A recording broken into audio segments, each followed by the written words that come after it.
Good morning, everybody. Good to see you all. Thanks for being here, and we will call our meeting to order this morning, 8:02, July 30th, 2024, a virtual meeting of the Milton School Committee. The first thing to do is approve our agenda. Does anybody know of any changes to the agenda? We don't have many things on here, so okay. So we can just go ahead and keep moving. Hi, Amanda. Dr. Burrows is in a previously scheduled meeting that conflicts with this one, but we're happy to be joined by our great leadership team here. Thanks everybody for coming. So first on our agenda will be Citizen Speak. Just a reminder, this is an opportunity for us to hear from residents who may share their thoughts with us for up to 3 minutes at a time. I will keep the time here. Oh, I already see we have a couple hands raised. Let me get my timer thing set up. Okay. So Mr. Dr. Johanning, he was the first to raise his hand. Yes, okay, thank you.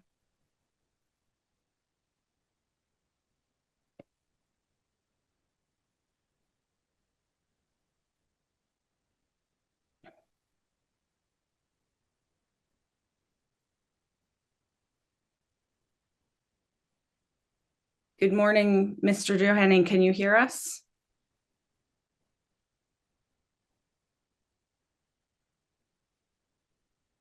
You can just go ahead and unmute in order to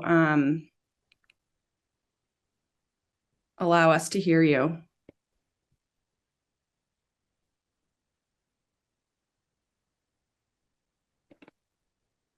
My name is Phil Johanning. I live at 23 Parkwood Drive in Milton. The only thing I wanted to remind you about was the select board meeting the other night. I'm not sure how many of you might have seen it, but Mr. Wells, the chair, had promised to schedule a vote. And once he heard the amount of money that this project was expected to require, he decided not to hold the vote. And I think my interpretation of how he felt was that he was stunned by the amount.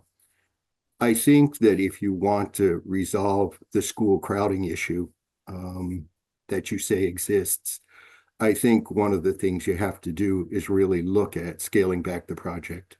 I think that a school can be built probably with the same number of classrooms, but not at 173 million. I think you're going to have trouble with voters in Milton. I know you'll have trouble with me. I do not support a $173 million debt exclusion override, and I don't support a $5 million operational override. I think it's more than most residents can bear. So I urge you to reconsider the number. I urge you to take a careful look at this project. If you want to succeed in Milton, I think the number has to be something else. Thank you.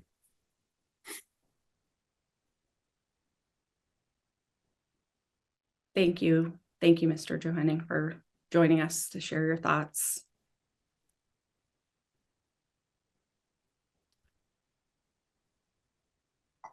Okay. Mr. Zulus is our next speaker. Thank you for joining us this morning. Good morning, Mike Zulus, 69 Fairbanks Road. The communications network that connects our town departments, the schools, and our public safety agencies is a legacy Comcast fiber network that is more than 20 years old, does not allow for redundancy, and does not support the town's needs. The contract by which Comcast services that network has either expired or is expiring. For nearly 6 years, the town's Municipal Broadband Committee has worked with town staff, elected officials, and consultants to fix this problem. The fix is the construction of a new town-owned fiber optic network, which is known as an institutional network or an INET. The Municipal Broadband Committee achieved the goal of funding the INET project without the use of residential taxpayer money by cobbling together funds from Comcast, from an appropriation from the state legislature, and from ARPA. With the design of the new INET network having been completed this spring, the plan was to sign a contract for construction of the network this summer, to begin construction by September at the latest, and to complete the network by December 31st. That plan was thwarted last Tuesday night.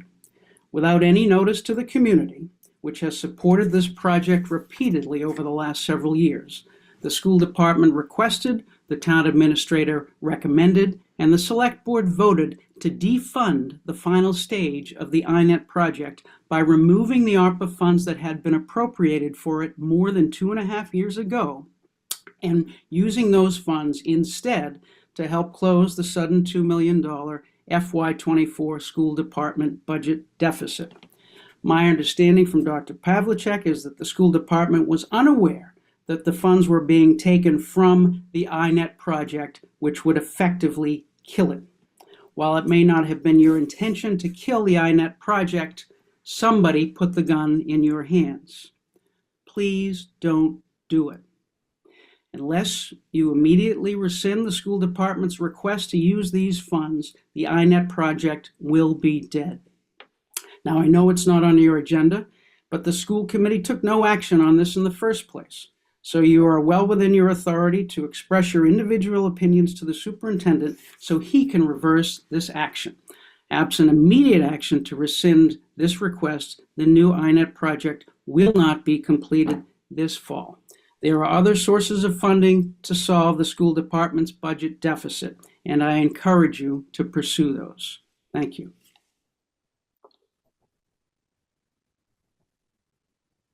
Thank you, Mr. Zulus. So is anybody else here to participate in Citizen Speak? If so, can you raise your hand at this time, please?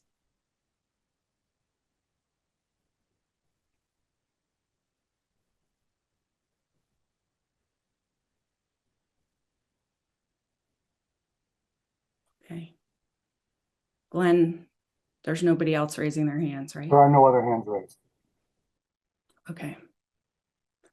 So we'll carry on, and as we all know, we don't respond directly to sentiments expressed during Citizen Speak. It's obviously likely that the questions raised by our first speaker will come up in the course of our agenda item discussion this morning. As for what Mr. Zulus shared, as he actually suggested, if any of you have questions or thoughts about this topic, I think it would be appropriate for you to follow up with Dr. Burrows. And, you know, we'll move forward from there. The key reminder for us is that the school department has followed the recommendation of the town administrator in this matter. So with that, we will move to the chair's report. But for this report, I'm actually going to hand it over to our colleagues, Mark and Selena, who represent the school committee on the school building committee, so that you can both provide us with updates where we're at on this topic of the school building project. Thanks. Great. I'll jump in, and Selena, I'm sure we'll correct all my errors, as she typically helps me do. So I sent y'all on Tuesday a copy of the cost estimate along with the feasibility report. The feasibility report was finalized, or I got the final copy of it sometime on Sunday. We talked about it essentially last week, the week before, as a committee, gone through some edits with it, sent that over to the cost estimator, Peter Bradley at PMC Estimating, who is a consultant for AeroStreet, and then he provided that. Again, it might have been Monday. The first time I saw was Tuesday, and then I sent that over to y'all. That obviously was a part of the conversation at the select board meeting when we were presenting on Tuesday. We honestly weren't 100% sure we were going to have a cost estimate at the time of the select board meeting. And the school building committee had not had any conversation about the amount because we didn't have a meeting before the select board meeting. School building committee met last night, and that was the first time we kind of talked about the amount and about the process. And I just want to share, if I can, a couple slides that Sean O'Rourke put together for the school building committee. Can y'all see this?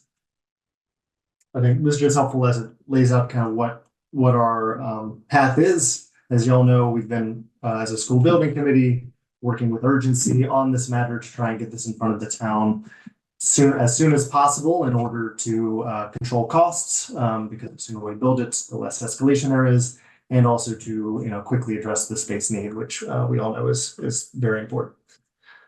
So here's kind of where we are at generally in like the timeline for this ballot question, which is the next step of the project, right? The next step is figuring out how we can ask the town for funding for the project.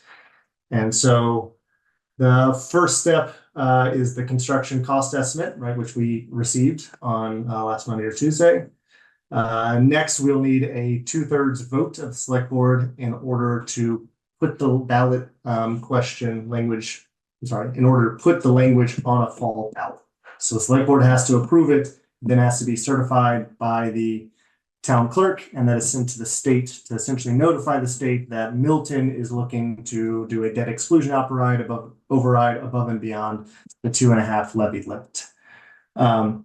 So that's the step 3. So those are the things that currently we are working on that would need to happen.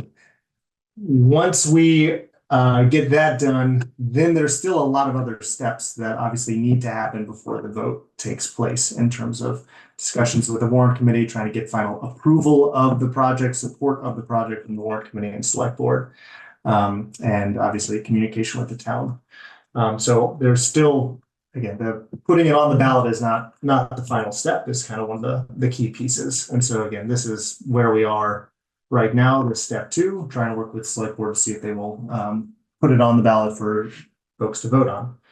I also just want to share like what the language is on the ballot that we need to finalize by essentially the deadline for the select board to vote on that would be their meeting next Tuesday, because we need to submit it to the state by August 7th. And that is some state law that requires that sets that deadline for when we can set the ballot initiative. So if anything happens after August 7th, there's no chance of having this vote in November.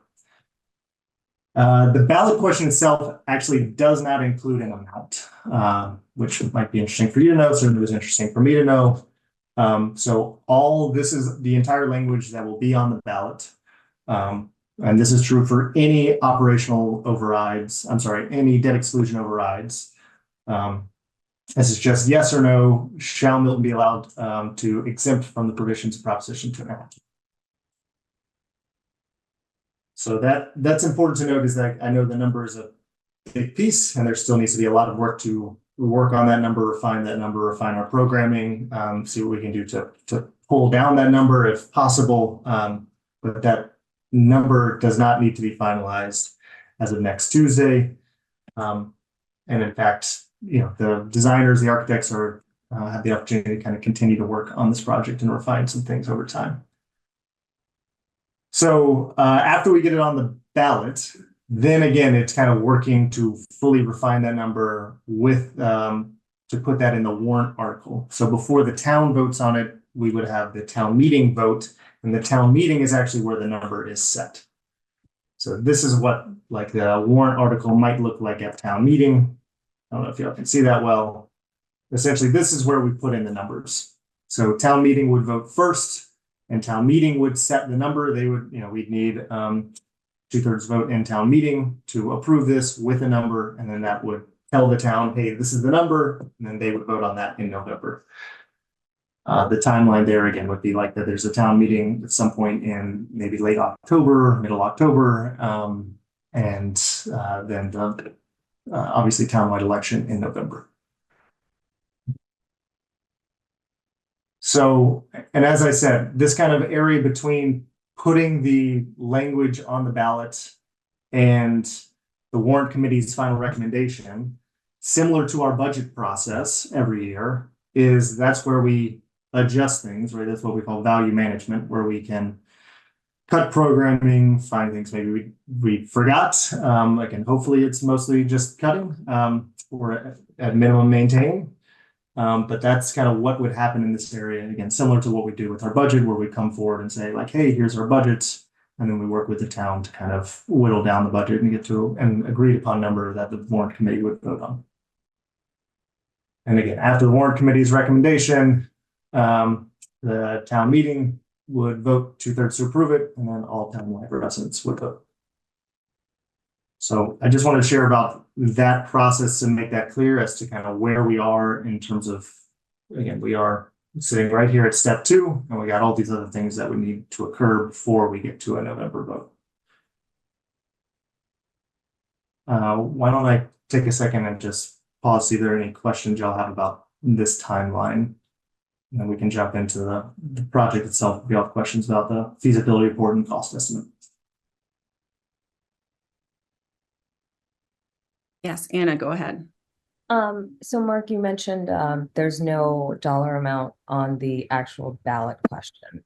How are we planning to get out to the community that this is what they would be voting on beforehand? Are we going to be contacting, let's say, if it's a presidential election, are we going to contact every single voter who's voted in the last several presidential elections and send a letter to each house? And how are we going to communicate this?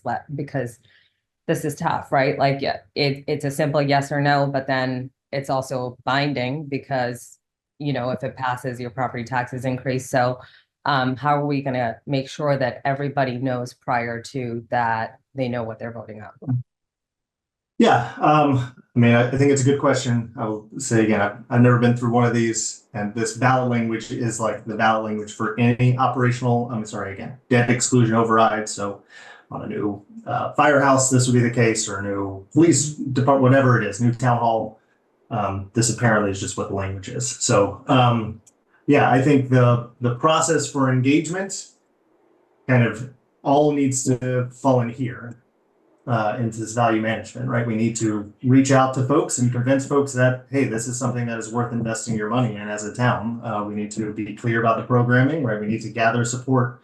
Otherwise, it's going to fail and it's going to be kind of a waste of time. So I think we have a lot of smart people in Milton who aren't just going to kind of write a blank check. So I think we need to get to a place, you know, pretty early as to, you know, how we are trying to value engineer this, what a pretty close amount is, and then have lots of community engagement sessions. I think typically within this type of override or an operational override, even there are outside folks outside of maybe our committee who might individually as voters within Milton support it and run their own campaign. I don't think we have a budget as a school committee to send out mailers ourselves. That's something I honestly don't know, and maybe Glenn or Glenn would know, but maybe Lizzie does. But I think it's important to note that these are going to be 2 parallel processes that are happening at the same time, right? One of them is to get to the ballot question, but at the same time, the school building committee I know is committed to making sure that there are public meetings that happen to make sure that folks understand the project cost, the full project cost, right? Not just the construction, but the full project cost, and socializing that with folks so that when they get to the ballot, they have all the information they need to be able to make to cast their vote. So it is going to be a lot of work in the fall to make sure that residents of Milton understand what's being asked of them. Glenn, I was going to try to speak to Mark's question but would you probably might have a better answer for that. Yeah, once it goes on the ballot, campaign finance laws come into effect. And so there's going to have to be a political action committee that actually runs the campaign encourage a vote yes, or a campaign to encourage a vote no. But it's going to have to be done through a political action committee. The school committee and no municipal group can spend money of any kind to support ballot initiative once it hits the ballot. So while the school committee could be invited to speak and explain the need for something, it's the political action committee that would actually run a yes campaign for either this or for an operational override. Once it hits the ballot, campaign finance laws come into effect. And so, there are prohibitions against spending public funds on a campaign. That's the short answer. Okay. And the only reason I ask is my parents live in Melrose, and last November they passed a debt exclusion override to fix 3 fire stations and a police station for $130 million. And my parents had no idea. So they only found out after their taxes increased. So I was just curious, being an Indian immigrant, they know a lot more about what's happening back home in India, but not necessarily in their own town. So I just wanted to make sure that there was a way of making sure that we're reaching all families so they know what they're, and it is a positive, absolutely, supporting our schools, but I just want to make sure that it's communicated well and that everybody's aware beforehand. Thank you. Yes, I think those are great points. Any other questions about this? Yeah. The timeline itself? Just point of clarification. So it seems like there's a couple of different things going on here. There are the number 2 on the timeline, when the select board would vote to put this on the November ballot. Like that is sort of that's a point at which it's either moving forward or it's not moving forward for this particular timeline rather. When we get to what it says B and C, so the recommendations, if it's on the November ballot, then the select board and the warrant committee both weigh in with their recommendation. At that time, those recommendations would not be binding, right? Those would be recommendations like we're used to seeing, and town meeting members take those into account when they are deciding for themselves whether or not to support something. But it would be the town meeting vote that, again, similar to next week's select board meeting, is sort of either it moves forward or it's not moving forward, right? So just to distinguish between those. Yes, that's correct. A vote to put it on the ballot is not necessarily a vote to support the initiative. Similar to their warrants that go up in front of town meeting, and the select board might vote to not support a warrant that is in front of town meeting and ask that town meeting vote it down. Right. And so so for the select board to vote to put it on the ballot, to vote for the residents to be able to vote on it, is not necessarily meaning that members of the select board individually support the question itself. And they would have a later opportunity to not recommend a yes vote or to recommend a no vote. So I'm just not sure. I like this slide because I'm not sure that sequence of events had been laid out that clearly before. Amanda, go ahead. I guess following up on your point, Lizzie. So I guess that's where it gets curious to me, that I just to understand, and I don't know who could weigh in on this, but if it's not being recommended as a ballot question, it's weird. I almost don't see two, and like then if they're not saying they're going to put it on the ballot, and then is that not the same as not recommending it? I mean, Mark or Glenn, would you know the? Yeah, no, I think I understand. Yeah, I think I understand your question. I mean, I think, yeah, if the select board is refusing to put it on, if they vote no to put it on the ballot, then again, I guess they could do that for a couple of reasons, but I think one could certainly be that they don't support the project itself. And it could be, I don't want to speak for the select board in terms of the reasoning behind their vote, but there could be potentially other reasons that they say they support the project, but don't want it in the fall. But I think a fair statement would be that they don't support the project at this time, at least, would be a fair way of characterizing that. But I think the reverse is not quite true. Like if they vote to put it on the ballot, that doesn't necessarily mean they are voting to support the project. Thanks.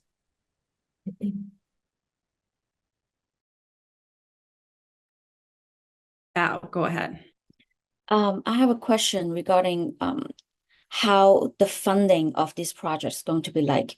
Is it Mark, since you have an estimate from the construction company, is it possible to make a timeline similar to what you are showing us right here on how does that exclusion is going to affect our property tax in the next 5-10 years or so? So the residents of the town will be easier to understand how is approving this project going to affect our family financial situations. Yeah. Yeah, no, great question. This is where it gets a little bit away from the school building committee's role and more into the town administrator's role, right? The town administrator is putting together a calculator of that would show residents, right, similar to what people have flagged that other communities have done, right? That's a pretty standard process of like, hey, here's the overall bill. Here's the amount of tax implication each year for the average household, which in Milton, I think is just over $1 million. And then here's the amount, I think, select member Roxanne Musto had asked for that amount at each $100,000 increment of housing value. And so I think the plan is to do that and to just make clear for folks what it is. The exact timeline for implementation is not 100% like certain because it depends on when the construction starts and when we spend down the money. Because unlike a ballot, an operational override where that hits, July 1st, the new fiscal year, a debt exclusion override means we can pull the money out, but we don't need to pull a full in this case, $173 million as of, November 5th, right, the day after the election. We would then pull maybe a little bit to cover the additional design costs and then, construction costs, and you start paying it down and pulling more money. So it wouldn't be until the project is fully completed that you pull down, what you'd assume is the full amount. And then at that point, the full impact of the tax, will start hitting you. Also, the timeline is, again, it depends a little bit on what the town administrator chooses to do. Typically, these are 30-year. This is split up cost over 30 years. There is I think, as others have mentioned, there's like a bill in front of the legislature to change that to allow towns to borrow over 40 years, which obviously decreases the impact on any individual year. There's also borrowing ideas of, hey, you make it cheaper, like you borrow at a lower interest rate at the start and higher at the back, right? So you keep up with inflation. So actually your stuff increases over time, or you do the opposite where the amount decreases over time as you pay down the debt. I think most towns just do a flat rate because it's kind of easier for folks to understand, hey, this is the amount I'm going to be paying every year. But those are things that the school building committee, the school committee don't control. The town administrator would, and I'd assume if this was voted on by the select board, would pretty quickly come out and say, here is what the town's plan would be for this, right? Here's the interest rate we're thinking of. Here's the total debt obligation each year. I hope I explained that well, but Glenn's jumping in. I'm sure will correct me. Yeah, thanks, Glenn. Go ahead.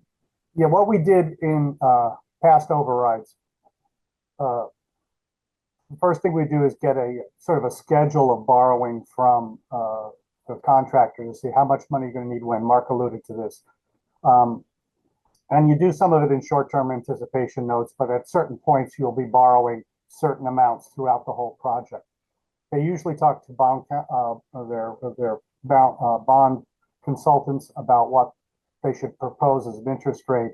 And what we've done in the past is given a graph actually in the warrant when we brought it to town meeting of here's the anticipated debt service to the town on each of the next, in that time it was 20 years when we did this, the current project.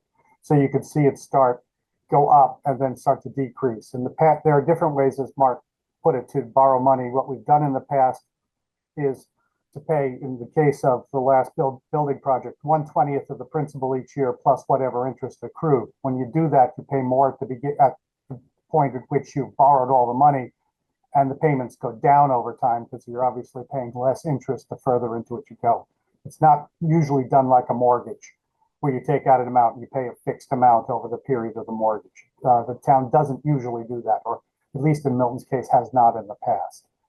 But certainly the goal would be, in whatever warrant appeared for town meeting, you would have some sort of graph to show the impact of the debt service over time.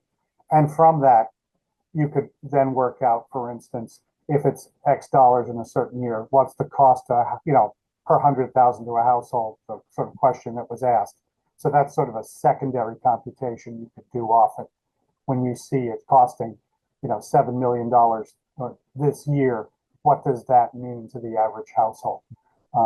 And so that's sort of a secondary computation you can do. But I mean, you don't have to do it that way, but that's the way Milton has done it for the past debt exclusions, just for information. Thank you so much for the information. Then I'm wondering, the timeline is really short. And in order to have all those informations available for people to make decisions on whether or not for the select boards to put the questions on the ballots, or for the resident of the town to vote for in the November meeting, is the timeline is just a couple months away. So what can we do at this point? Yeah, obviously, beginning of August to beginning of November is 3 months. So time is short. In terms of the debt obligation stuff, though, I believe the town administrator has already been working on that. I don't think that's going to be a heavy lift to get that information out in front of folks. I think it's just a matter of it doesn't make sense to put it out in front of folks and worry them if the select board isn't going to put this on the ballot. So that is information that, and again, that's Nick's department, the town administrator's department, and so I defer to him on that. But I think some of the work has already started, and that information can come out pretty quick. I think the piece really is going to be the education, to the point Amanda made, and refining this value management piece of, is the 173 the right number? Can we get that down? What would be a more acceptable number for the town? If 173 is too high, is what is the number? And then can we hit that number while still providing the programming that we know we need to provide for our kids? So I think those are continued conversations that the select board, the school building committee will need to have, and potentially that we will need to have if there's some conversation of altering the programming for the building, that I think would need to come back in front of the school committee to vote on and agree to say, yes, we agree with that direction. Got it. Thank you so much.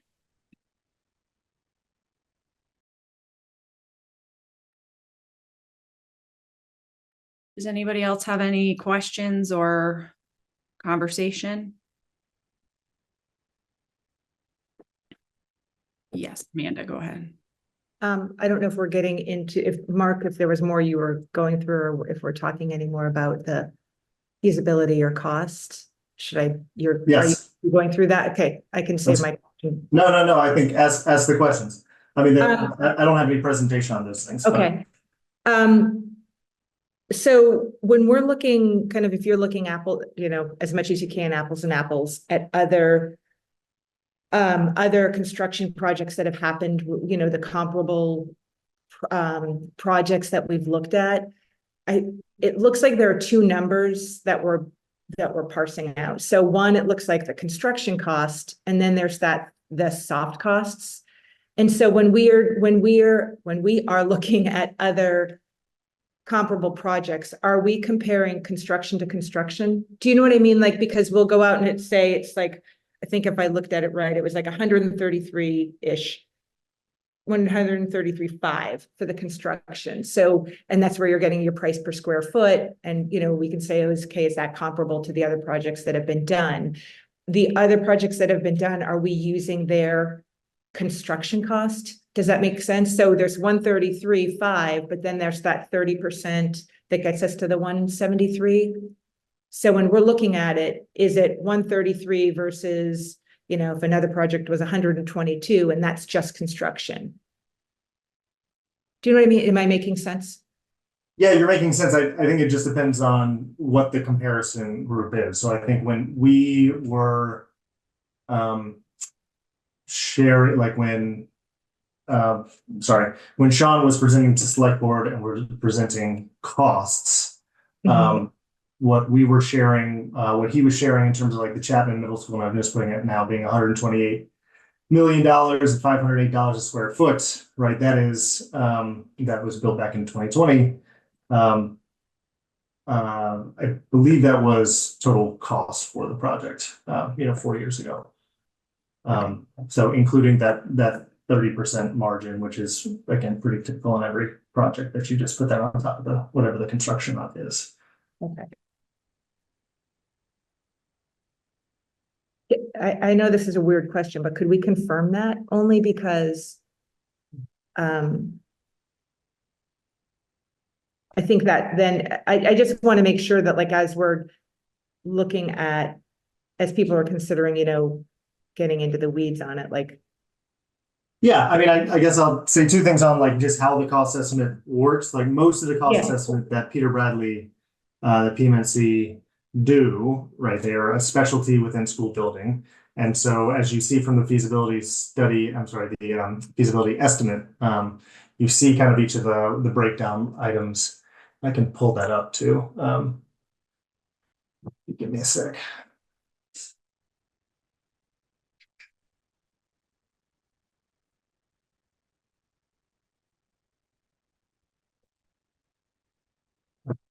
Sure, that's great.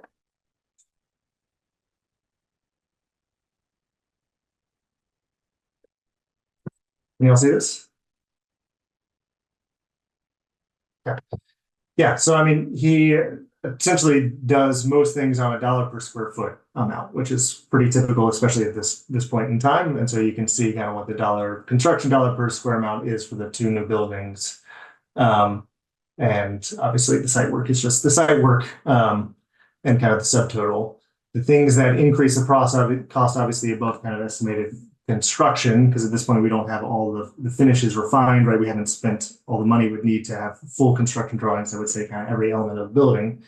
We have this 15% design contingency on top of this 95 million to essentially say that, like, hey, there are a lot of unknowns still here, and so, you know, his estimate is not going to be 100% accurate. And so given how early we are, it's 15% is kind of a standard within the estimating community contingency that they put at this phase. And then as we continue to update designs, you imagine that this amount, this 15%, would reduce to, after design drawings, to 10%, and then construction drawings, you keep like 2.5% once you kind of get to the end. So you reduce that number. Some of that money could go away. Some of that money will just move from design pricing contingency up to the 95 million. I mean, ultimately, what he's looking at too is this $877.46 per square foot. He is pulling that from all the data on school construction projects that are happening, right? The school is not, we're not doing anything that's particularly unique here. And so this is where the average cost of a school building project is falling currently based on the data he has. It's not the lowest cost, so certainly some projects might come in below this, and Milton's project might come in below this, right? We have some favorable pieces regarding, like, hey, it's flat land, it's kind of easy access. But also some projects come in higher than this, and Milton's could come in higher than this, right? All of this is an estimate. But what this provides us is good information around just to hold to as it relates to kind of design efforts moving forward, to say, hey, like, what is the number that the town is going to allow us to spend And then, then you have a budget that you can move forward with. Again, whether the budget ends up being the 133 or we somehow cut back and reduce this slightly. As you'll know, without a budget, without some constrictions, good ideas can keep popping up. You can keep moving forward. And so what a good project needs at some point is to tie the budget down so that we can move forward and say, all right, we're going to design something to this number because that's all the money we have, and allow the project to move forward, because otherwise you're kind of just hoping and guessing. Did that answer your question? Yeah, so it actually did, because I guess the question is, if we're looking at comparable projects and price per square foot, this is what we're comparing it to, the 133,529, as opposed to then when you add in the furnishings. That's what I meant, like that next, the bit that gets us the next, 40 million, if you will, that would get us to the 173. That doesn't factor into the price per square foot because it's not construction. So it's just, I guess it's more in the realm of, as people are thinking about it, or as I'm thinking about it, are we way out of whack when we're looking at the cost per square foot, or are we in the realm of others? And that 133 is the number that we're comparing it to, as opposed to adding in the furnishings, et cetera. Does that make sense? It does. And I'd just say that, like, again, I'd love this 877.46 number to be less. Yeah. But there's nothing about the design that is driving this number. This number is, again, what the cost estimator is seeing across kind of other projects and plopping this within our, essentially the only thing that's at this point really driving costs within this estimate is the square footage amounts, right? This 152,177. Yeah. Yep. And that's So, just what I want. Yeah. This is the apples and apples part. The next piece, we're not looking at, we're getting an estimate for 173, and the other projects that are comparable are 125, you know what I mean? No, it's 133 we're looking at the same chunk, because that helps. It's just the top portion is what the comp is to. You answered my question. Thank you. All right, Anna. So, Mark, you've mentioned a few times that, figuring out how to bring costs down. And then you also mentioned maybe what is that number, that like sweet spot that would, is acceptable to the town. Like, I wanted to know, just like from being on the school building committee, like what your thoughts are on, having conversations with the architects in terms of where we could bring costs down. Yeah, we still need to have conversations on that, but again, we don't have gold-plated toilets like designed into this. So the way to bring costs down is to cut square footage, right? And to cut square footage means to cut programming. And so whether that's, again, we're actually going to get rid of the auditorium because it's not worth the cost, or we're going to, again, maybe we try and shrink class sizes a little bit and get them down to 10. Those types of things honestly aren't going to move. Like doing some small square footage adjustments aren't going to move the needle significantly from my experience. But we did talk about that at the school building committee yesterday, and I raised with the architects and PMA also, who's our OPM, who has a lot of experience working on these types of projects. So like that needs to be an upcoming conversation of just like what are the places where we think we could cut without affecting the programming, or where we could cut and affect programming, but we'll be okay, with that. I think those are things. It's just, again, it gets back a little bit to the timeline of the first step really is trying to, like, are we going to have this on the ballot? And some of those conversations yesterday from our rep from the select board, it didn't seem like the number itself was actually a concern as related to putting on the ballot. It was more other factors outside of the school building cost that would potentially hold up the select board from doing that. But I'm sorry, Selena. Yes, the other thing I would add is that, as part of the design process or the visioning process, there was some of that, there was already the exercise to first, let's think about everything that would be great to have. And that was obviously where you want to start.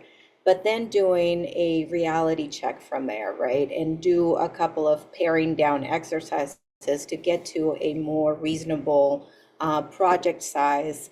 So the square footage has already been reduced. And, looking at the construction estimate, you don't see anything there that is, glamorous. It really is what it takes. And I think it's also important as we look at comparing total project costs or construction cost, always making sure it's apples to apples, right? That we're looking at, we have to take into account cost escalation. So if these were projects that were completed a few years ago, if you were to do the same project now, the cost would be a lot more. If I'm correct, Mark, and please correct me, but you estimated very quickly that is it about $7 million more per year if we continue to drag this on, just based on the sort of escalation projections that we were able to show last week. Is it 5.5? Is that what it is, the escalation? But so if you take that into account, and when we're comparing other projects, I think we need to factor in the timing too, right? That those same projects would cost more today. Yeah, the escalation that the cost estimator is using based on what they are seeing is 5.33. So this is just escalation from where, again, because he's doing pricing based on where costs are now, but they're going to change, in 12 months. So we carried 5.33, which means that, again, by building next year instead of this year, it's an extra $5 million. If you do 5.33% on top of the 133, then that's about $7 million extra.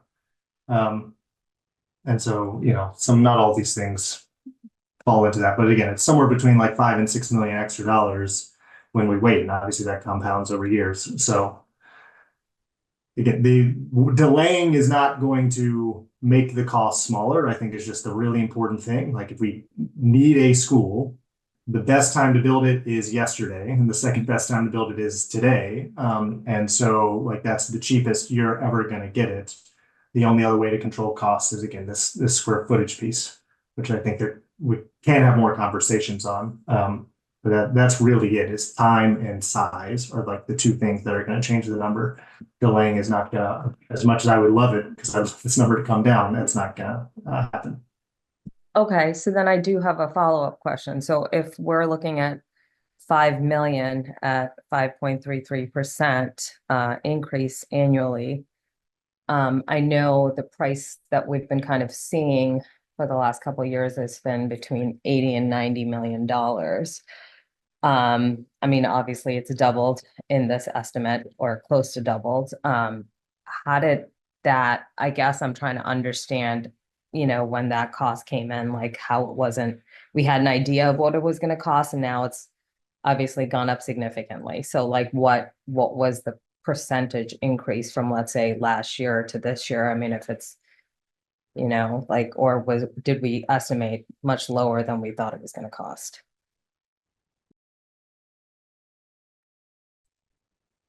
Yeah, I think, again, 5 years ago, escalation, obviously, if you do even just 5.33% over 5 years for a $90 million construction cost. Again, I think some of this too is, I don't know exactly all the thinking behind the stated different numbers, but if we're talking construction costs and not total costs, that's something that people have brought up, which is valid.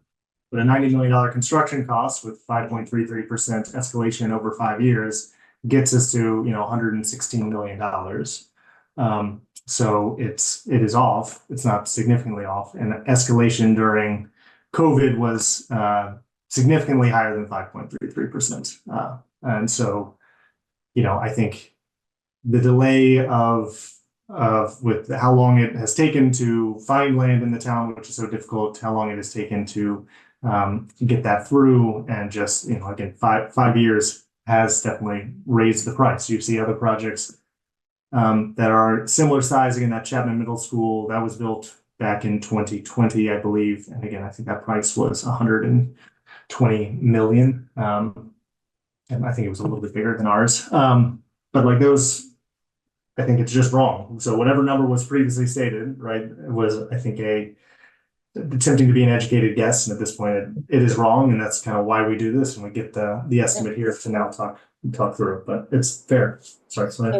So in addition to that, the program, what we were planning before was smaller than this one, in the sense that, for instance, we were not taking into account an auditorium.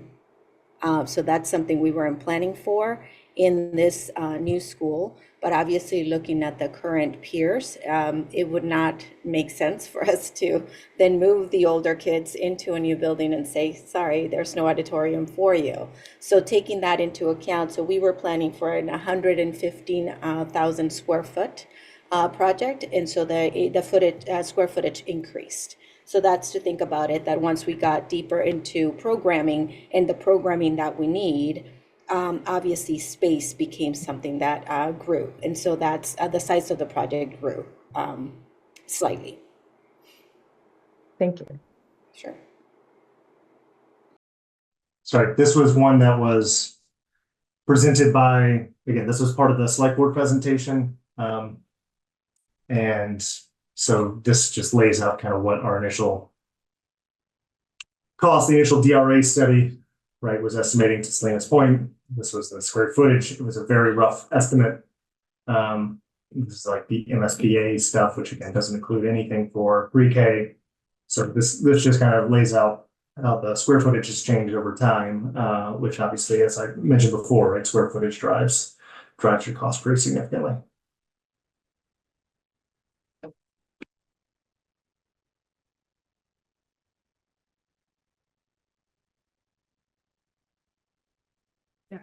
Go ahead, Anna. Sorry, I just had a follow-up question since you brought up that slide. I know in there you have lunches and it says 3 lunches, and now currently Pierce has 4 lunches. And I know a concern that, I remember, I think it was my first year, there were 2 middle school students who came in and spoke and said they would like lunch to be increased. How big are what are you thinking in terms of the cafeteria's capacity to increase, maybe do 2 lunches versus 3 so that students have more time? Because I know that's been a tough, by the time they get their lunch and come back and sit, it's lunch is over. Yeah, again, I think it's a trade-off piece of you make it bigger and therefore it costs more. And so I think one thing we did was, from my experience working in schools, 3 lunches is a very reasonable amount of time, right? You have 30-minute lunches, that's an hour and a half in your day. And so you can do that from 11:30 to 1. And so I think, when you get to the 4 lunch piece, as you say, or you're at Cunningham Calicott, which has 3,200 lunches, apparently, those things are much more challenging, but 3 lunches is not out of the kind of normal realm. I think the other piece with a cafeteria is outside of lunches, it's typically a fairly underutilized space in schools. You can hold events in there occasionally. I think like the Cunningham Calicott one uses it very well. But in a lot of schools, it is kind of wasted space at times outside. And so trying to think through how we can design the cafeteria better to be of more use throughout the day to support student learning, and also just cut it down to save cost in order to kind of move from this 170 to the 152 as we were going through that. Thank you. Also, just reshare this too. This was shared in the select board. Again, another thing we were paying attention to as we were cutting down square footage was this, the total amount, comparing that to, what is the average square footage for most other schools per student. So based upon our student enrollment was really high at first with the 200, getting it down to kind of our area, we're at the 191.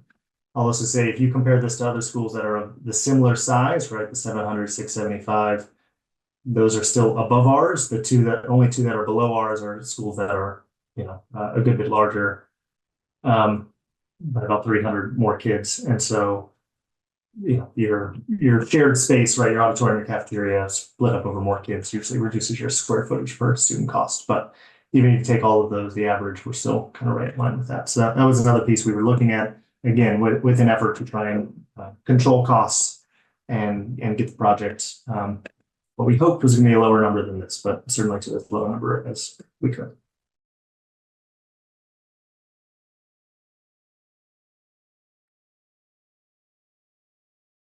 Sure, Amanda? I guess as a follow-up to that, when we're looking at our average square footage, oh, I guess you have it here. I was just wondering how, knowing that the pre-K, you need more space per kid, basically, for lack of putting it another way. Does that impact the average number, or, but you pulled them out, right? So 25, so it's still within the. Yeah, I mean, the cafeteria, the auditorium are spaces that are going towards the middle school and not towards Gotcha. the school building. And so that's, I think, but yes, you're right. Usually a classroom size itself is larger on a per student basis in a preschool building, but it's those additional shared spaces within the primary building that kind of push it up. But even with that, yes, as you can see, the square footage is slightly higher for the preschool. I guess a follow-up question to that is, and I thought I saw a slide somewhere at one point in my lifetime on this, but as we're looking at capacity, right? So we know right now enrollment is a full grade level above, right? We have, what is it, like 380, about ballpark, that's the number that it's been running at, 390. So are we looking, and again, I know we're keeping in mind the square footage and trying to contain it. Are we keeping in mind the potential, like we're building to the increased capacity, but are we building to more than that? In the sense of like, if there were growth, and I just, I worry about the number of new units that we have coming in with, with some of the 40Bs that have been approved. I mean, I know there's some ratio for 3 bedrooms equal a family, but, right now there are about 330 units of housing that have been approved for zoning. So is there any sort of elasticity for that to, assume that a portion of that would be families as well? You know what I mean? Like, so I know we're building for capacity and we're building for what we currently can project, but I know the new projects aren't included in those projections, but is there room to accommodate that if it were more? I guess that's the question. So the plan number is higher than the existing. So there is some of that is built into the project. And even our thinking in terms of the preschool is being proposed in a way that would allow for expansion down the line if we needed it. But the current buildings would have higher capacity than what we need at this particular point. Not by a lot, but enough that we have wiggle room there. Okay, thanks.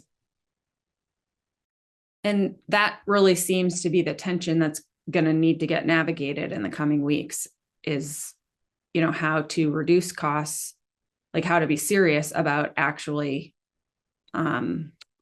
looking at like possible adjustments programmatically to reduce the square footage while not putting ourselves in a position that we were coming out of the project 20 years ago, where we were, as you're really like warning about, Amanda, we built for what we had at that time and not for what we, would end up having in the future. And that's why we're partly in this situation of overcrowding now. So I think that to me is the needle that needs to get threaded here, like between the school building committee working with the school department to sort of do that, those adjustments to reduce the cost, which I think we just have to really apply ourselves to doing. I mean, that's what we've been talking about here. So Anna, go ahead. So I do have a follow-up question based on that. So we're moving 5th grade out of elementary to create room at the elementary schools and putting 5th and 6th together at the current Pierce and then moving 7th and 8th out of Pierce into this new upper middle school. Have we thought about costs associated with kind of reconfiguring the other 5 schools to you know, and what that would take? Like, what's the cost associated with kind of reconfiguring those schools to make that new layout now work with this new upper middle school at play? And then my other question is, with our 6th grade now is the largest 6th grade coming into Pierce. At that point, by the time, if the school is built by September of 2027, that 6th grade class would be coming into, I think, 9th grade by then. And can the high school have the capacity to take in such a large class? Yeah, great questions. To answer the first one around like, do we have cost estimates for how we would need to reset the spaces at the other schools? The answer is no. That said, like, most spaces are, again, currently classrooms, and then therefore can be opened back up for classrooms, right? For the missing art rooms, for missing music rooms. So you take those back, move those current clone rooms just into the 5th grade classrooms. And so there's not a lot of costs associated with that reorganization. There could be some spaces where, in order to create more pull-out spaces for folks, right, that we would want to put up an extra wall or add an extra staff bathroom, right, to address those needs in the future. I think that those are all things that are, when we talk about like comparable costs, right, we're talking about $133 million construction project. Those things are not going to be even kind of a drop in the bucket. Because again, most of the spaces can be utilized, even if they're not specifically designed for their need. They're a space, and that's way better than what folks have, even if they have a slightly oversized office or oversized pull-out space for kids. Some of the space that might need more of that would be, and again, I think this is, if we move forward with the project, some of the high school space support would be moving things out of the high school that we can, and potentially moving them into other buildings, maybe Pierce, maybe the elementary schools, but like the central office spaces, right, which the principal of the high school has brought up before, like used to be counseling spaces, and we'd love to have those back, as you know, from our tours. Again, consolidated facilities that are right now in the basement, we have nowhere else to put them, right? But could those go to Pierce now that there's more school? And the other piece is the campus strategy of having the upper middle school space near the high school. Is there have been discussions within the SBC and within the visioning sessions of like, how do we create spaces that could also be used by the high school? You know, how we create these STEM spaces that potentially the high school could leverage, or obviously we're building an extra auditorium, an extra gym. So like how are we able to kind of consolidate the two, given they'll be so close to each other to support each other within that work? Okay, thank you.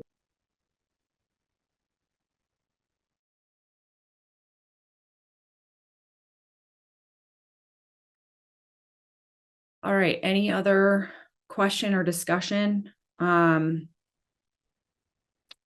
we move to our votes, you know, just to remind ourselves that what we are doing is taking votes this morning on whether we recommend this project to move forward.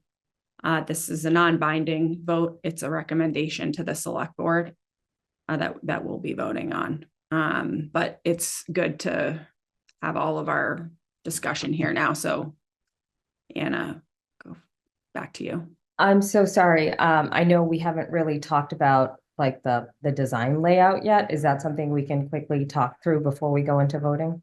Thank you. I'm happy to answer any questions. Again, obviously, if you remember, Sean came last week when he did his presentation, we talked about the designs, but definitely if there are other questions you have. Yeah, absolutely. So one of the things I was looking at, I mean, and we talked a lot about bringing costs down. Is there a way, if we're creating, I think when I was doing, so for instance, doing the math, Pierce is at 160,000 square feet right now for 860 students. the upper middle school is 127,262 square feet, I believe. I was wondering, since pre-K is now at 24,915 square feet, is there a way to reduce costs by putting pre-K at the Pierce?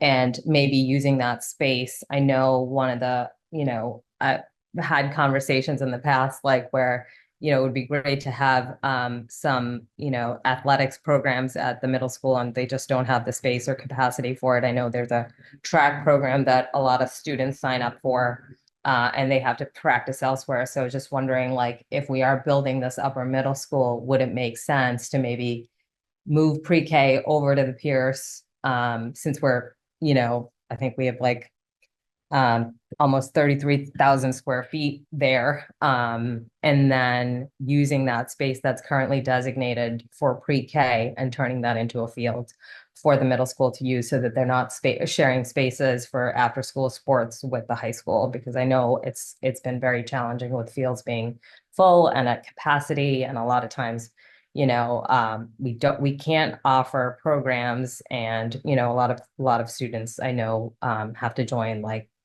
club sports in order to participate and stuff. So just thinking at that level, if that's been considered as a way to bring costs down. So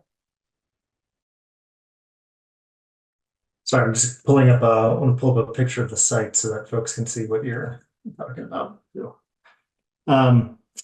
Yes, so I think this is getting into, like what our next steps are in terms of how we bring down numbers. And as I shared, like the only way to do that is to cut square footage. And so obviously one thing that could be discussed, and I think will be discussed, is the preschool program, right? Is that something that you pull out? Because as you said, that is 27,000 square feet, that essentially, if you do the per cost, right, the $877 a square foot, quick math, that's about $24 million that it would cut from the construction cost, and then that's not counting the you then do the 30% on top of that, and so that is, anyways, that is a lot of that is some cost savings that certainly gets us down below. I think that is a conversation that the school building committee needs to have, and that's kind of what I generally reference, of having Arrow Street and PMA come back of like, what are these proposals? What would we talk about in order to bring down costs? The ultimate decision as to whether or not to drop the preschool, I believe, and somebody can correct me, would need to come back to the school committee to have the school committee vote to approve it, because the school committee is the one that voted to approve the initial project plan, which was another elementary school, and then the school committee voted to change that to the upper middle school. So if we are changing programming elements, we would need to. But certainly if you got rid of it, not only you have the cost, but this area in the back. I'm not sure if any of this parking space would be needed, or some, but you certainly open up space in the back. okay, that's really good to know that there is some, wiggle room there to just kind of, play around with the layout. The other question I had was, I was looking at the capacity of the auditorium, and it's currently 350 seats. And the Pierce Auditorium is at 530. So that's quite a big difference. I know we're trying to reduce square footage, and as a result, we have to, make spaces smaller, so that we're not sacrificing programming. But as you know, Pierce Players is a huge part of Pierce. And I was wondering how we're going to, like, especially, I know when my daughter was in 6th grade, she was in the ensemble, but like, I know as you go into 7th and 8th grade, it's a, the program gets more, it gets really, kids have a lot of speaking parts and larger parts. So, how are we going to kind of continue Pierce Players, or whatever that ends up being at the 7th and 8th grade level? Are we going to be looking at hiring additional staff to make that happen? I know, I know in the past that we have shared staff between buildings, like math interventionists, and, it hasn't quite worked out well for us. So in that case, what are we thinking? Would we combine the two programs together for Pierce players, or would we keep them separate and have two separate programs that, one where 5th and 6th grades participate and one that 7th and 8th graders participate?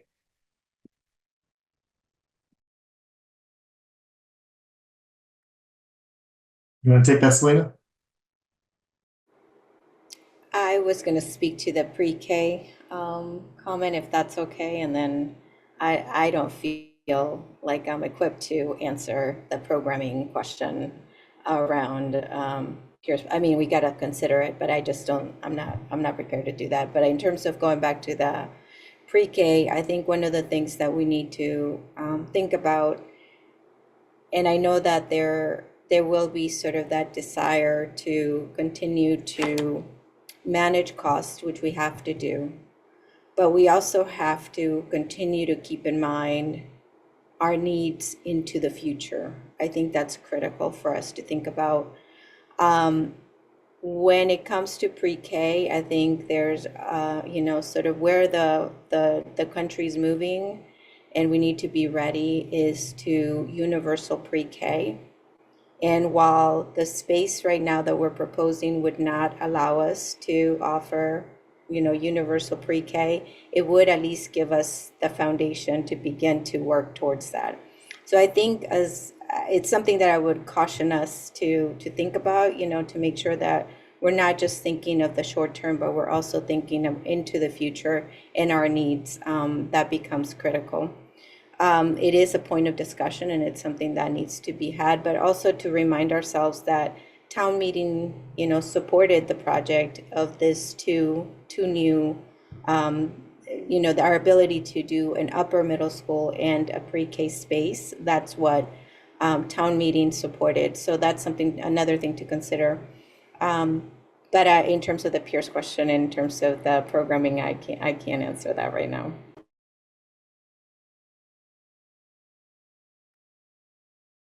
Yeah, all I'll say the programming stuff is, I know throughout this, obviously within the visioning session and things like that, Peter and his team have been involved, right? Bill Fish has been involved. A lot of people have been involved in terms of what has informed the design of the program. I think there still needs to be, we need to see what happens with, like, if this moves forward, what does it actually move forward, because there are implications for individual staff members and their roles that, we don't want to project right now and say, what the impacts would be without kind of having a finalized plan. I think the other part is, as it relates to the staffing, is like, at a certain point, that's also going to be limited by, what funding is approved through any operational override in the future. So while we even might want to staff in a certain way, we already have that today, where we wanted a few more roles, a few more things that we are unable to get, and we're not able to get from a funding standpoint. And so I think there's just going to be a natural kind of, this is the dollar, this is how we're going to have to figure it out. But this is where I think Peter would be great to jump in if he were here. And so I think maybe we could have him follow up with you or with the committee as a whole, just to talk through kind of where they're at, maybe with a little bit more with programming ideas around staffing. And, I just wanted to kind of, as a follow-up, just comment, I think that's where, like, I'm struggling with a little bit. I understand, Selena, what you mentioned about pre-K, and that's something that we should definitely plan for. My challenge is, and I'm going to use Melrose as another example, is they had a debt exclusion override in November, and followed by an operational override in June. And the operational override was for $7.7 million, and it failed. So I think what I'm really struggling with, and I know we ran into this recently when we had to go back to select board to ask for more funds, is we have to think about that. And I'm just really, really, like, concerned that, I'm hearing, like, we'll have to think about this and we'll have to think about that down the road. But the challenge is, if we don't really have a plan, I'm afraid that we'll be in a situation where we would have to cut teaching staff. And I'm worried about that. And that scares me very, very much. I know we went through this whole budget process this spring. We've requested an override. It did not pass. I mean, it did not, select board didn't approve it for whatever reason. And there were positions that we couldn't hire for. So this worries me, I think, with this number, because we'll have to go in for an operational override. It doesn't seem like, based on what happened at last week's select board and all these findings that we've had since then, we don't have ARPA, we don't have free cash, we've kind of depleted our rainy day funds as well. So I think we're in a position where we need that operational override to pass no matter what. So I do worry. I wish, in hindsight, we had done the operational override in the spring, because it'd be a no-brainer to put this on the ballot in the fall. So, and it would have been a natural progression. So, and I don't know if you guys have any thoughts on that, because I'd love to hear, because that's what I'm really struggling with. Yeah, just to jump in there, I think there's a natural chicken or an egg situation here, and that like having the operational override might be helpful to inform this, but like, what does the operational override ask if we don't know if we have the school building, right? And so, and I want to clarify that my answer shouldn't be taken as to like that they've spent no time thinking about this. Again, I just don't want to speak for Peter and for his team. I know they've thought about this and have been working towards kind of staffing, but there are questions of, to the idea you raise. If we cut out the pre-K wing, well, now that changes, then we don't need some of those things that maybe we needed. And so like ultimately having some direction, because the positions aren't going to be needed tomorrow, again, on November 6th, they're going to be needed when the project is completed. And so there is some time, and, in my opinion, having certainty of knowing, hey, this is what we're moving forward with, this is the program that the town wants, then we can come back to say, like, okay, here is our ideal staffing, here's our less ideal staffing, we're maybe we split people cross role like buildings. But it's certainly, you kind of need to know both of those pieces to fully inform the conversation. I'm sorry, Amanda, I jumped in before you. No, that's okay. I guess, I think one of the concerns I have in not doing something, I just really, going through, I have a big concern around a lot of the, services and shared space being used for reading instruction, OT, PT, speech, the fact that a lot of these are being done either in places that aren't necessarily private. I'm not even talking about the issue of the stairwell, which is, really concerning to me, but, going through schools and seeing, partitions next to lockers where kids are getting speech therapy, or pullouts in the, if it's a pullout in the library and it's already a shared space in a library with 2 classrooms and partitions where it's already distracting. I just think that there's a big portion of our population in school that is being impacted, where they're not getting services in the way that they should be getting them. And that we are having shared, kids have certain services if they're on an IEP in their grid, and if they're not, if we're having teachers who have to sign out a particular room at a particular time, I worry about our district's ability to deliver on those services that are there, because we don't have the capacity, we don't have the room. So I think that makes us really vulnerable. And I get concerned that we don't have space to create programming that would allow us to bring what do we have, 72 kids out of district that, that's, that budget, we're looking at that right now. It's a $5 million tuition budget for those things. And so, this enables us to begin to think about places, programs, and to bring those kids back. But if we don't have the space, we can have all the programs that we want, but we can't bring some of those back, which are long-term, financial impact on the school, but also, on the community. So that's one area that as I was walking around the schools, it was really concerning to me that where those services are taking place and the inability of us as a district to service those appropriately.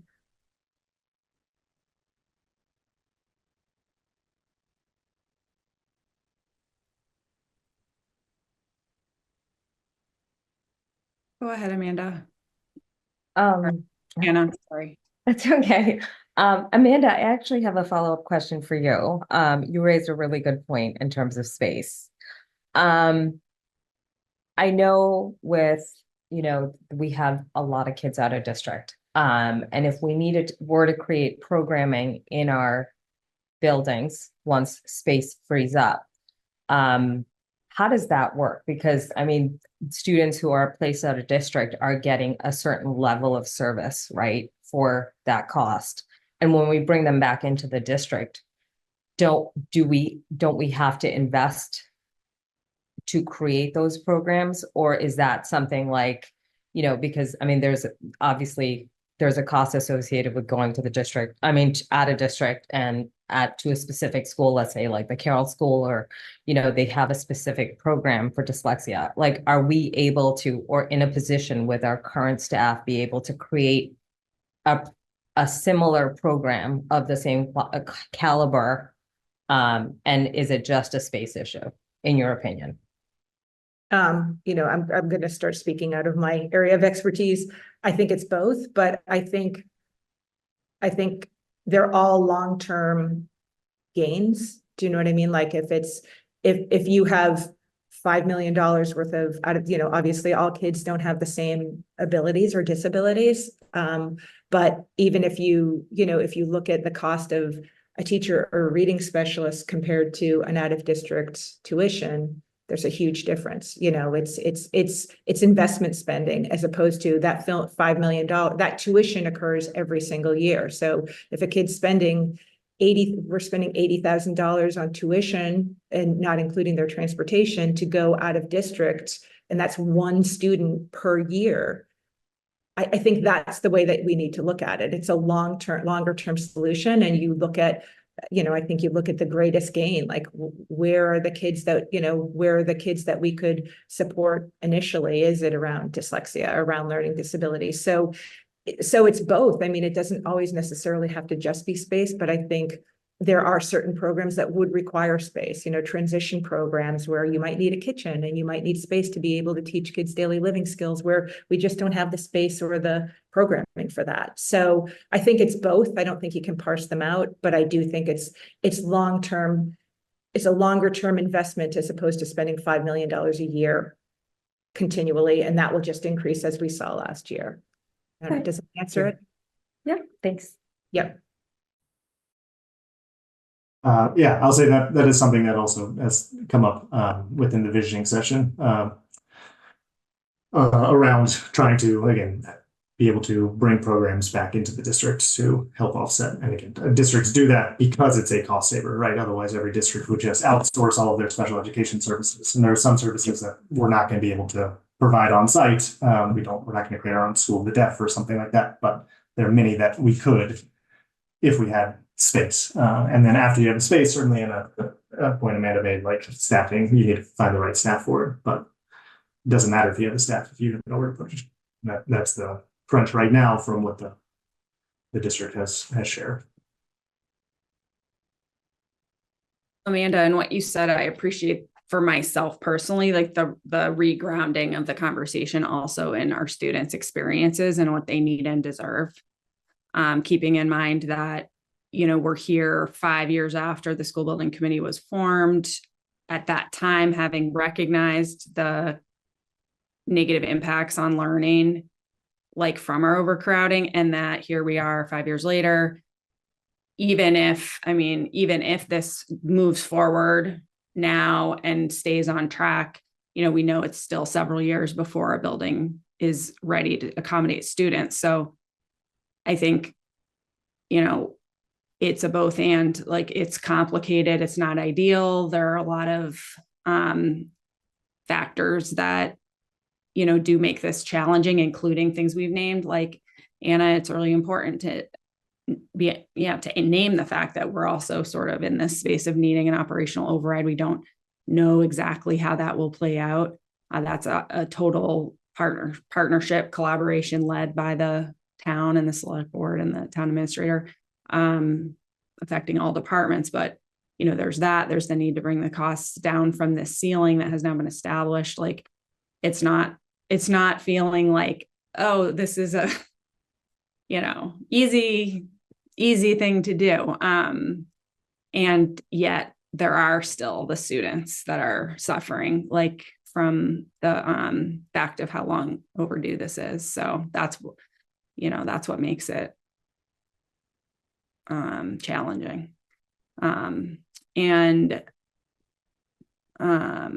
Yeah, Anna, go ahead. Sorry. So I do have a question in terms of what Arrow Street provided. I know we looked at some extruded floor plans, and I was wondering, is there a more detail in terms of what the space looks like? I mean, like, I'm just curious if they were able to provide renderings and so on and so forth, even if they're not, exactly accurate. I mean, I'd like to know, for instance, the difference of a classroom at the upper middle school versus what a classroom at Cunningham looks like, for instance. I mean, and just, in my line of work, when we present a cost estimate to a client, we show them the possibilities, right? So to actually sell that price tag. And I haven't seen anything yet, so I'm just hoping I haven't gotten the latest presentation. So if there is something, it'd be great if I could take a look. Yeah, you have the latest presentation. So the amount of funding we have for the Arrow Street's work and PMA's work brings us to a feasibility study, and this is about, again, what we provided is essentially what a feasibility study looks like. I push back on the idea that Arrow Street is not trying to sell us on a design, like unlike maybe in the private sector.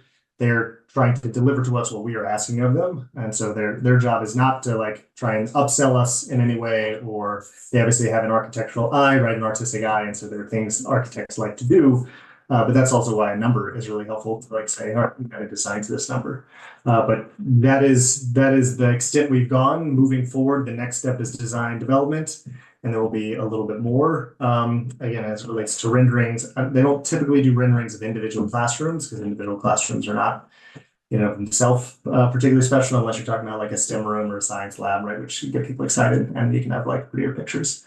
But all those things would be in kind of the next phase of the project: design development, construction development. And at this point, we don't have funding for it. Our funding that we got from town meeting will run out at some point in kind of September with Arrow Street and PMA, hoping that the November vote will provide the additional funding that will allow the project to keep moving forward.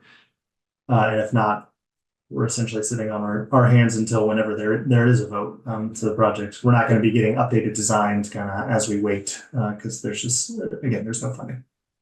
Okay, so, and just to clarify, I wasn't trying to say that Arrow Street is trying to upsell us, but it's really helps to kind of have a visual. I know, I think it was last spring, we had, clay model renderings of what the outside of the building looks like. It really kind of helps visualize okay, this is what it's gonna look like. This is where the price tag comes from, and it's really just to kind of justify the cost, and it would be helpful to have some visuals more than ground plans. I understand the cost is obviously an issue. If they're out of money, then they can't. So, but it would have been helpful. Yeah, the feasibility is really just on you refine programming and you refine kind of square footage size, and then from there they take that and pretty it up. So look forward to getting those as well, but we don't have them now. Okay, thank you.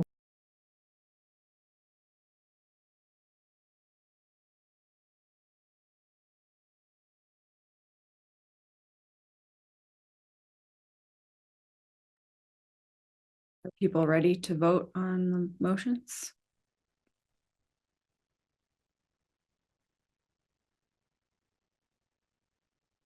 We have two motions here. These are as I said before, non-binding recommendations that will be shared with the select board, who is in the position to make the decision. The first is going to be pertains to the placing of the project, moving the project forward and placing it on a ballot in November. The second motion we have, because we'll do them back to back, is sort of hinging on if the select board were to move forward with placing the project debt exclusion on the November ballot, then a next step would be for the select board to then also call for a town meeting to take place prior to the November election. And that was reflected in the timeline that we looked at today. So just to explain what those two motions are for. Does anybody have any questions before we'll take a roll call vote, obviously, since we're virtual? Okay. Yes, Anna, go ahead. I do have a question, and I apologize for my questions, but I know, Lizzie, there was some talk about possibly putting both the debt exclusion override and the operational override together on the ballot for the fall. Is that kind of gone away now? My understanding of that, I'm not sure that it's gone away. I think the select board, I have not seen them sort of move that conversation forward. So I think they may still choose to do that, but I haven't heard any sort of updates from them on that. And I think how I interpret that is, they may not be pushing for that at this time. So, absent that sort of the work that would be taking place right now to pin down the number for that, that would be a separate ballot question. We haven't, and Katie and Glenn, I don't want to speak for you. I don't believe that the conversations have been taking place with the town administrator that would be moving us towards that as a possibility. Is that correct? Correct. We haven't had any conversations specific to the override in the fall, so. Okay, thanks. Okay. Sorry. Okay, so this would just be the motions for this particular vote, right? As is written in our document.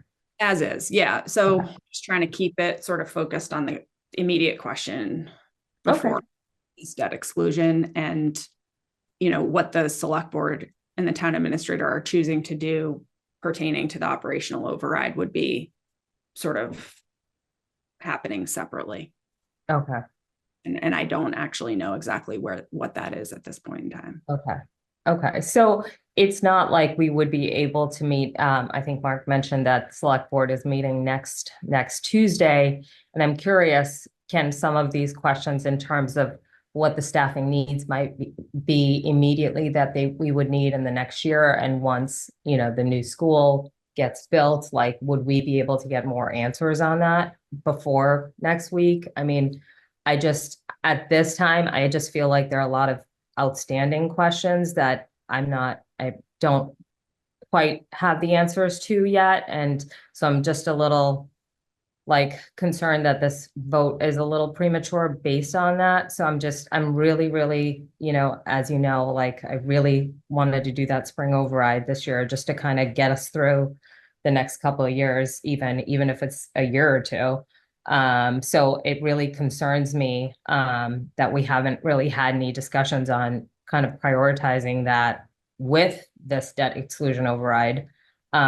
So I am worried about, obviously we need to do an operational override soon.